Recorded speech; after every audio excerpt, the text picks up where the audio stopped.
தமிழர்களின் number one choice Tamil matrimony. Yes, வீடு, schools, hotels, store room இங்கெல்லாம் பார்ட்டிஷன் வால் கட்டணும்னாலும் இப்போ பில்டிங் ஓனர்ஸோட first choice Renocon rapid wall panels. தெய்வத்தின் அருள் இப்போது உங்கள் கையில். 100% தூய்மையான சில்வர் காயின் உங்கள் இஷ்ட தெய்வத்தின் அழகான உருவத்துடன் உடனே ஆர்டர் செய்ய நிபுராவை அணுகுங்கள். ரோகிணி நட்சத்திரத்துல பிறந்தவங்களுடைய வாழ்க்கை எப்படி இருக்கும்? ரோகிணி நட்சத்திரத்துல சந்திரன் உச்சம் பெறுகிறார். இப்ப இந்த நட்சத்திரத்துல பிறந்தவங்களோட முதல் விஷயம் என்னன்னு பாத்தீங்கன்னு சொன்னா ஓவர் திங்கிங் இருக்கு. தன்னையும் பாதிச்சுக்கிட்டு வாலண்டரியா மற்றவங்களுக்கு போய் சப்போர்ட் பண்ண முடியும். அப்படி சப்போர்ட் பண்ணி யாருக்கு இவங்க சப்போர்ட் பண்ணாங்களோ அவங்கள்ட்டேருந்து மிக கேவலமான பெயரையும் வார்த்தைகளையும் வாங்கி கொள்ளக்கூடிய யோகம் இவர்களுக்கு. நல்ல பார்த்துக்கிற ஒரு பையனையும் பொண்ணையும் பெற்றவர்கள் இருப்பாங்க. அந்த பையனாவும் பொண்ணாவும் பிறக்கிறது ரோகிணி. ஸோ ரோகிணி நட்சத்திரத்தில் பிறந்தவர்களுக்கு நிறைய தெய்வ பக்தி இருக்குங்கிறதுல டவுட்டே கிடையாது. சூட்சமங்கள் தெரிந்த நட்சத்திரம். விவாகரத்து அதிகமாக பண்ணக்கூடிய பெண்கள் இருப்பதும் ரோகிணி. மைண்டு அன்ஸ்டேபிளா இருக்கு, டக்கு டக்குன்னு மாறுது. விவாகரத்து பண்ண பிறகு அதிகமாக ஐயோ விவாகரத்து பண்ணிட்டோமே, இவரை போய் கல்யாணம் பண்ணிட்டோமே, அவரே பரவாயில்லைன்னு நினைக்கிறதும் ரோகிணி. அன்பு கலந்த வணக்கங்கள். நம்ம ஆதன ஆன்மீகத்துல ஆன்மீகம் சம்பந்தப்பட்ட பல கேள்விகளுக்குமே தினம்தோறும் ஒவ்வொரு வகைகள்ல பதில்களை பார்த்துக்கிட்டு இருக்கோம். அந்த வகையில இன்னைக்கு நம்மோடு சுபாஷ் பாலகிருஷ்ணன் ஐயா அவர்கள் இணைஞ்சிருக்கிறார். நிறைய விஷயங்களை கேட்டு தெரிஞ்சுக்கலாம். வணக்கம் சார். வணக்கம். எப்படி இருக்கீங்க? தொடர்ந்து ஒவ்வொரு நட்சத்திரக்காரர்களை பத்தி பேசிக்கிட்டு இருக்கோம். அந்த வகையில ரோகிணி நட்சத்திரத்துல பிறந்தவங்களுடைய வாழ்க்கை எப்படி இருக்கும் சார்? ரோகிணி என்பது சந்திர பகவானுடைய நட்சத்திரம். முழுவதுமாக 4 பாதங்களும் ரிஷபராசியில் சுக்கிரனுடைய வீட்டில் வருது. ஆல்ரெடி பாருங்க, சுக்கிரனே கிரியேஷன், படைப்பு, காமம், லவ், மேரேஜ் சம்மந்தப்பட்ட கிரகம். சந்திரன் பாருங்க மனசு, மனோகாரகன். இந்த மனசுக்கும் காதலுக்கும் ரொம்ப நெருங்கிய தொடர்பும் உண்டு. அப்போ ரோகிணி நட்சத்திரத்தில் சந்திரன் உச்சம் பெறுகிறார். இப்போ இந்த நட்சத்திரத்தில் பிறந்தவங்களோட முதல் விஷயம் என்னன்னு பார்த்தீங்கன்னு சொன்னால் ஓவர் திங்கிங் இருக்கும். ஒரு பெட்டுக்கு போய் தூங்கும் போதும் கூட எதையோ ஒன்றத்தை போட்டு அசைச்சு பிசைச்சு பிடிச்சி அதை உடச்சி கிடச்சி சாதாரண விஷயமா இருக்கும். அதுக்கு 30 டைமென்ஷன் யாரால் கொடுக்க முடியும்னு சொன்னால் இவங்களால் தான் கொடுக்கும். இயற்கையிலேயே அது இருக்கான்னு கூட டவுட்டு, ஆனால் இவங்க உருவாக்கிடுவாங்க. அது காதலாக இருக்கட்டும், குடும்ப பிரச்சனையாக இருக்கட்டும். சும்மா ஒரு ஹஸ்பண்ட் அப்படி போய் உட்காந்துருப்பார். அந்த நேரத்தில் அங்கிட்டு யாராவது ஒரு பொண்ணு வந்திருக்கும். இவங்க பார்த்துட்டு அவளை நீ பார்க்குற, அவளை நீ கண்டிப்பாக உனக்கு அவனுக்கு ஏதோ இருக்குது, அதனால தான் நீ இந்த நேரத்தில் இங்கே உட்காந்துருக்க. அவன் பார்ப்பான், யாருமா அது எனக்கே தெரியலையேம்மா அப்படின்னு கற்பனை வளத்தில் வாழக்கூடியவர்கள் ரோகிணி நட்சத்திரத்தில் பிறந்த பெண்கள். அதே தான் ஆண்களுக்கும். கற்பனை காதல், ஒருதலை காதல் அதிகமாக ஆண்கள் இருக்கக்கூடியது ரோகிணி நட்சத்திரத்தில். காதலிப்பான், சொல்ல மாட்டான். காரணம், அல்ட்ரா சென்சிட்டிவ் பாய்ஸ். அப்படின்னா உணர்ச்சி அளவில் எமோஷ்னலி ரொம்ப வீக்கான ஆண்கள் ரோகிணியில் இருப்பாங்க. சந்திரன் ஆட்சி உச்சம் பெறுவதனால். அப்போ சந்திரன் உச்சம் பெறுவதனால் என்ன ஆகும்னா மைண்டு வேலை செய்யாது. மைண்டு ஒரு 40 கிலோமீட்டர் அளவில் ஓடக்கூடிய ஒரு மைண்டானது 400 கிலோமீட்டர் பெர் ஹவரில் ஓடினா ஒரு ஸ்டெபிலிட்டி இருக்காது. அது ரோகிணி நட்சத்திரத்தில் பிறந்தவர்களுக்கு. இதில் சுக்கிரனுடைய வீடு வேறு. எந்நேரமும் காதல்னு இல்லை, உறவு பந்தங்கள், பாண்டிங், இதில் ரொம்ப அட்டாச் ஆகிறது ரோகிணி. மற்றவங்களுக்காக உருகக்கூடிய ஒரு நட்சத்திரம்.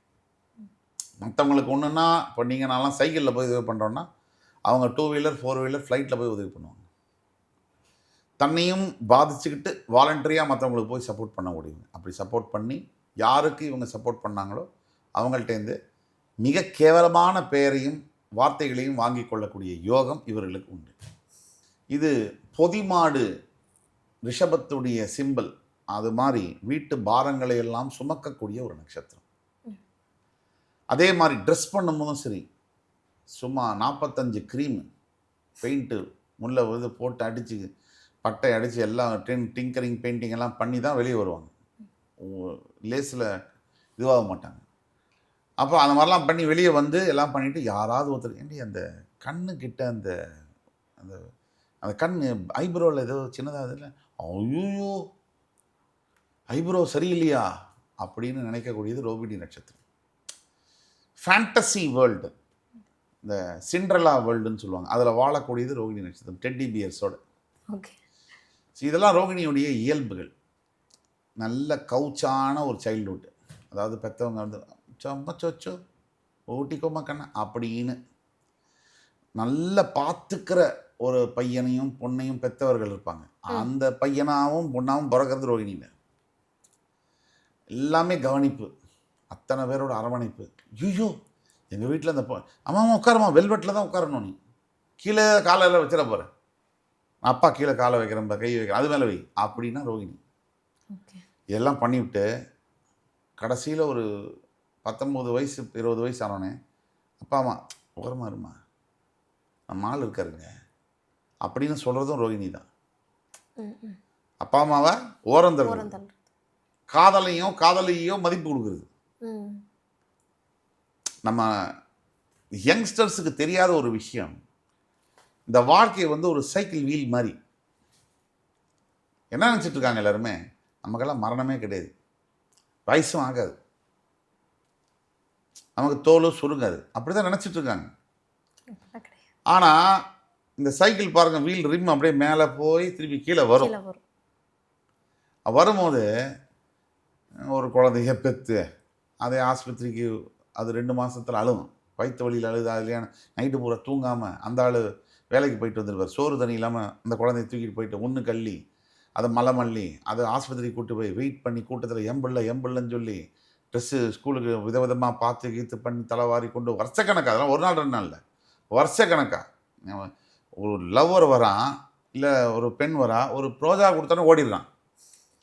ஆனால் இவங்கெல்லாம் பாருங்கள், பைத்தியக்காரன் வருஷம் முழுக்க பண்ணுறான், எத்தனையோ வருஷங்கள் பெத்த அம்மா அப்பா, அதெல்லாம் தெரியல. அது தெரியாதது ரோகிணி. ஸோ ரோகிணி நட்சத்திரத்தில் பிறந்தவர்களுக்கு நிறைய தெய்வ பக்தி இருக்குங்கிறதுல டவுட்டே கிடையாது. சூட்சமங்கள் தெரிந்த நட்சத்திரம், ஒரு விஷயத்தை எப்படி பகடக்காய் போட்டு ஜெயிக்கிறது, டிசீவிங் ஸ்டார். ஒரு மனிதர்களை எதிர்க்கக்கூடியவங்களை இவன் 23.2 சென்டிமீட்டர் அப்படின்னு ஃபிக்ஸ் பண்ணி இவனை டிசீவ் பண்ணக்கூடிய நட்சத்திரம் ரோகிணி தான். டிசீவ் பண்ணி பேக் ஃபயர் ஆகும் இவங்களுக்கு, இவங்க தான் அடி வாங்குவாங்க, முதல்ல புத்திசாலியாக தன்னை நினச்சிக்குவாங்க. இதுதான் ரோகிணி.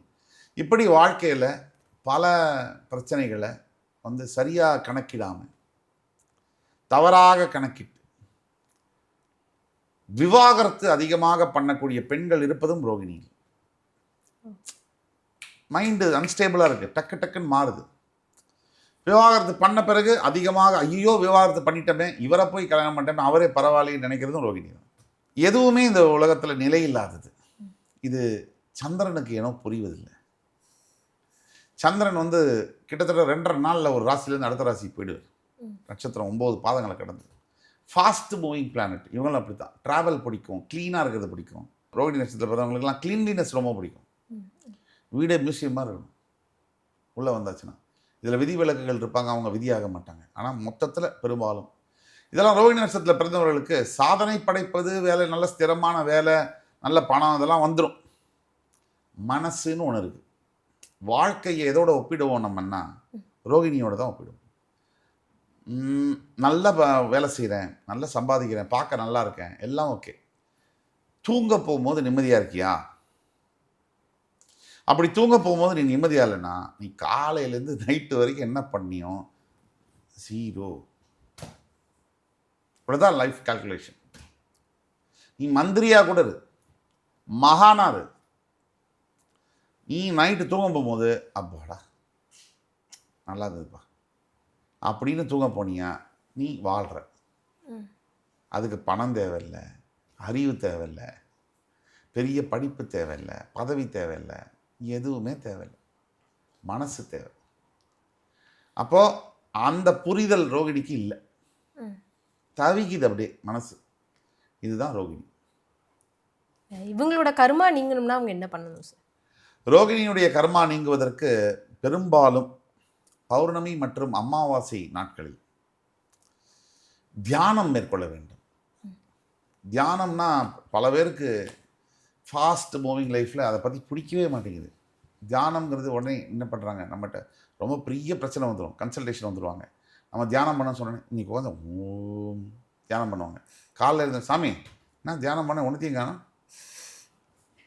ஸோ தியானம்ன்றது அப்படி வேலை செய்யாது. நீங்கள் ஒரு குழந்தைய வைக்கணுனாலே 10 மாதம் வெயிட் பண்ணணும். அப்போ தியானம்ங்கிறது குறைந்தபட்சம் 6 மாதம் ரெகுலராக நீங்கள் ஒரு நாளைக்கு 15 நிமிஷம் மெடிடேட் பண்ணுறீங்கன்னா உங்கள் மைண்டு ஒரு ஸ்டேஜுக்கு போய் உட்காரும். உங்களோட மைண்டு உங்களுக்கு முன்னாடி நீல் டவுன் பண்ணி உட்காரும். நீங்கள் வந்து உங்கள்கிட்ட கெஞ்சும் ஆர்டர் பண்ணு. அந்த நிலையை நீங்கள் அடையணும்னா கன்சிஸ்டண்ட்டாக மெடிடேட் பண்ணணும். இப்போ நம்ம கிட்ட இருக்கக்கூடியது எல்லாமே பாசம், பந்தம், லவ், இது எல்லாமே என்ன தெரியுமா? எ பேக்கேஜ் ஆஃப் மெமரிஸ் தான். நீங்கள் ஒருத்தர் உங்கள் வாழ்க்கையில் வராங்க, 2020 வராங்க, 2023 போயிட்டாங்க, 3 வருஷம் பேக்கேஜ் தான், அவ்வளோதான். அது பெரிய பேர், உறவு, பந்தம், பெரிய அட்டாச்மெண்ட் எல்லாம் கிடையாது. It's a ball of memory, அவ்வளோதான். அந்த பாலை தூக்கி இப்படி ஓரமாக போட்டிங்கன்னா டப்பாவில் அது ஒன்றுமே இல்லை. இந்த பாலை தூக்கி இப்படி வச்சுக்கிட்டிங்கன்னா அதுதான் எல்லாமே. நீங்கள் அதுதான் வந்து கர்மாவை விளக்க தியானம் செய்வது ரொம்ப அவசியம். அதில் ரோகிணிக்கு முதலிடம். இவங்க வழிபட வேண்டிய தெய்வம்னா அது எந்த தெய்வம் சார்? இவர்கள் வழிபட வேண்டிய தெய்வம் கண்டிப்பாக சந்திரமா கோவில் கும்பகோணத்தில் இருக்குது. அங்கே வந்து கண்டிப்பாக வழிபடணும். ஸ்ரீரங்கநாத பெருமாள் வந்து ரோகிணி நட்சத்திரத்துக்கு மிகப்பெரிய அருளை பாலிக்கக்கூடிய தெய்வம். ஸ்ரீரங்கம் சென்று வர வேண்டும். கண்டிப்பாக ஸ்ரீரங்கநாத சுவாமியை வழிபடுவது ரொம்ப நல்ல விஷயங்களை செய்யும்.